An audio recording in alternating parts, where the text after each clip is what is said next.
پیغمبر صلی اللہ علیہ وآلہ وسلم نے تیوری چڑھائی اور منہ پھیر لیا کہ ان کے پاس ایک نابینا آیا،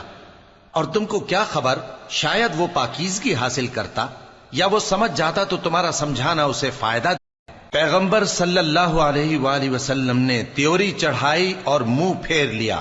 کہ ان کے پاس ایک نابینا آیا،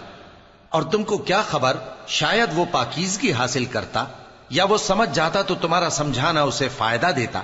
اب وہ جو پرواہ نہیں کرتا سو اس کی طرف تو تم توجہ کرتے ہو، حالانکہ اگر وہ نہ سنورے تو تم پر کچھ الزام نہیں، اور وہ جو تمہارے پاس دوڑتا ہوا آیا اور وہ اللہ سے ڈرتا بھی ہے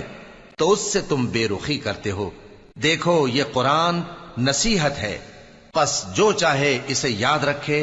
قابل ادب ورقوں میں لکھا ہوا جو بلند مقام پر رکھے ہوئے اور پاک ہیں،